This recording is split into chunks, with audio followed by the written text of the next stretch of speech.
folks, now we're going to get into the Blumhouse trilogy.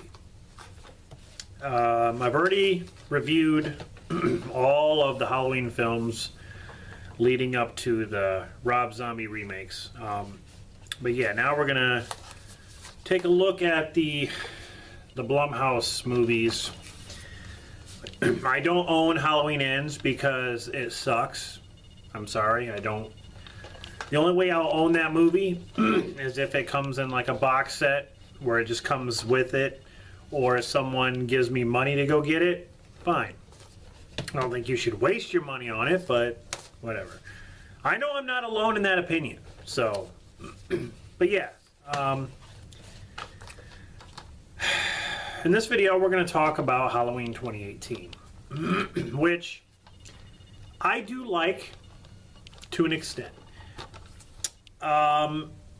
What this movie does, you know, basically is it cancels out Halloween 2, 1981, and then the rest of the sequels, and it just takes place after 1978. So that movie is still relevant. And they changed a lot of things. Of course, you know, Laurie Strode is not the sister of Michael Myers.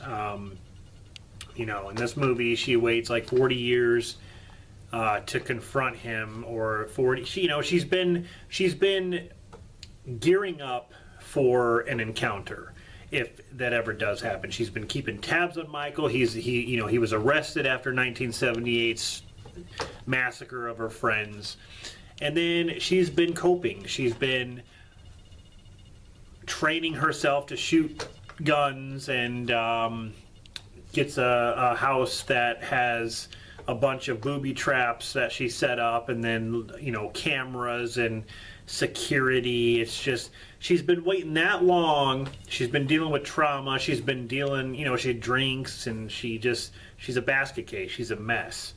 She has a daughter, and then, you know, Laurie Strode in this movie, it just to me seems a little forced with this stuff that's going on. To me, it's like H2O did it much better. They were marketing this movie as a woman dealing with trauma. It wasn't even about Michael at this point. It was about Laurie dealing with how her friends were murdered, and so she has to like cope with it. That's how Jamie Lee Curtis would state, you know, she would state that every time she was in an interview. The problem with that is that H2O did it first. H2O did it better. In H2O, she was dealing with trauma. The 1978 movie was still relevant, as well as Halloween 2, 1981.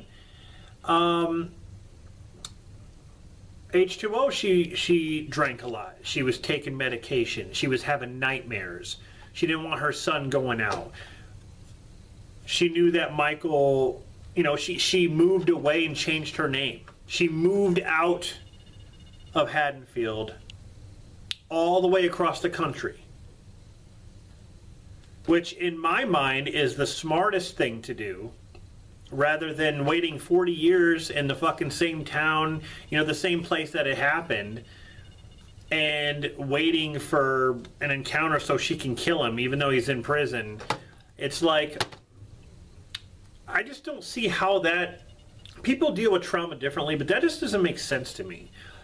It makes more sense the fact that she moved away in H2O and she was fearful. I mean, she feared Michael, that one day he would show up and that he's out there somewhere. So she changed her name, her identity, everything. It makes more sense to do that. And he came after her, and then she faced her fear. She didn't run no more. That's why when it comes to Halloween Ends, which is even more of a fucking garbage fest, none of this, logically, none of this makes sense. It just doesn't. There's no connection between Michael and Laurie in this. I didn't feel like there was any connection other than Michael killed her best friends. And she has to deal with that. So she thinks that Michael's out to get her, but Michael doesn't even give a shit about Laurie at this point. He doesn't even know who she is. he's random in this, which it works to an extent, but then at the same time, it's just too random. I feel like there was a motivation for Michael to do what he did in the original movies because of the bloodline. I felt like there was a motive for him to like do what he's doing. And this one is just random. And you can call Michael a random serial killer, but that's just not who he is. That's just not what he was portrayed to be. Now, again, this is a different portrayal. They were trying something different. I applaud them for trying something different. But the whole Dr. Zartane thing was really dumb in this.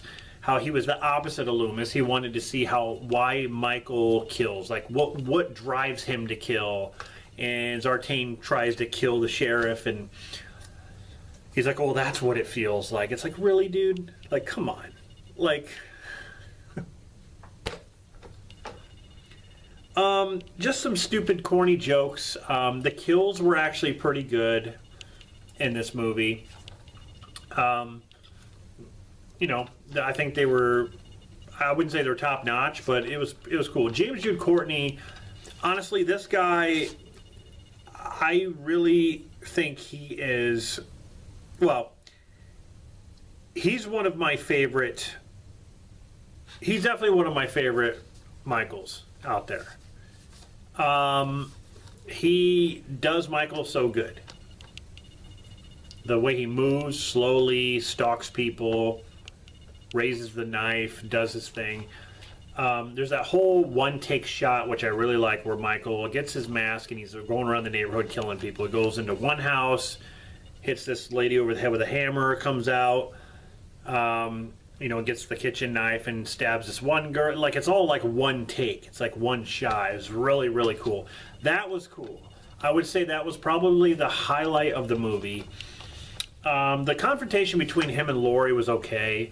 But again, we've seen it in H2O, and I feel like H2O did it a lot better. I feel like the back and forth between them, and again, her running from Michael, being scared, and then she locks the gates, and she's like, I'm not running anymore, and she calls for him to come after her when she has the axe.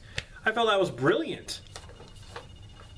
The music by John Carpenter was kind of revised. There's like a different theme, which I thought was really, really good. That's definitely one of the most positive things that I can say about this movie, other than that one-shot scene with Michael. But, so, you know, a lot of the characters were dumb, and I mean, you get that in Halloween movies. I feel like this is the best one of the Blumhouse trilogy, hands down. I just don't think it was needed. I mean, I would rather see something after like Halloween 4 and just ignore Halloween 5 and so on. But if you want to ask me like my trilogy that I would go with, it would be Halloween 1978, Halloween 2 1981, and then Halloween H2O. That to me is like the perfect trilogy. I mean, you could add Halloween 4 in there, because Halloween 4 explains how he kind of came back from being burned in Halloween 2. So that does have some continuity, at least a little bit, because he's all bandaged up and he's burned. And then, of course, you know, Jamie, she makes, you know, she has her role in that. And they explain how Laurie was no longer around. Well, you could go by H2O rules, and basically she's across the country. She changed her name and everything, so she wouldn't be Laurie. I mean, I guess you could add Halloween 4 in there. But I'm just saying, like, if you watch Halloween, Halloween 2, and then H2O, it's like it flows nicely. I feel like this trilogy is just a fucking disaster. And you shouldn't even call it a trilogy. I mean, it's a Blumhouse movie trilogy, because Blumhouse, you know, they did the 3, but you have to add 78 is still part of the franchise, so it's not really a trilogy when you add that movie, because that movie still is part of it. But what I'm saying is Blumhouse, you know, they did the 3 movies. So, it was a good attempt. Like I said, it's my favorite one out of that Blumhouse stuff. I prefer, if you were talking about a sequel that's done so many years later, again, Halloween 2, 1981, Still my favorite sequel. Still love it. It still took place the same night that 78 happened, and Michael's still on the loose, going after Laurie at the hospital. Fantastic. That is definitely my favorites. You know, they explain, you get to see it in Halloween Kills, but they explain that, you know, Michael Myers was arrested after what happened in 78. So you get to see that, of course, later on in the movies. But yeah, this movie wasn't bad. I just feel like it was unnecessary. And the fact that they call it Halloween, do we really need to overuse the titles? I mean, I understand you're trying to get people back into Michael Myers, get people back into Halloween, but you don't need to call it Halloween. You don't need to. So now we got Halloween 1978, Halloween 2007, which is Rob Zombie, Halloween 2018. We got 3 movies that say Halloween. Enough already. Scream did that. Candyman did that. Hellraiser, I'm so sick of them doing this when it's supposed to be, I don't know. Just come up with something unique instead of doing it that way. I mean, it's okay if you're going to say, if you're going to use the title because it's a remake, but if it's a sequel, like this movie, don't go Halloween 1978 and then Halloween. It's a sequel. Stupid. But yeah, the whole thing with Laurie being kind of like Sarah Connor, I just didn't buy it.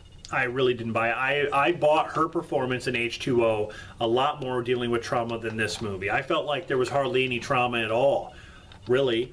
I mean, she seemed more strong-willed in this than she did in H2O, and we get to find at the end she becomes strong-willed. She faces her fear. That should be a message. That should be a message in itself. That somebody who's afraid becomes no longer afraid when they're backed into a corner, and there is the message. There lies the truth that you can overcome fear. I didn't feel that in this movie, but whatever. Halloween 2018, just okay. That's all I got. So anyway, that's my review. Just my opinion, like I said. My next review will be on Halloween Kills. Oh boy.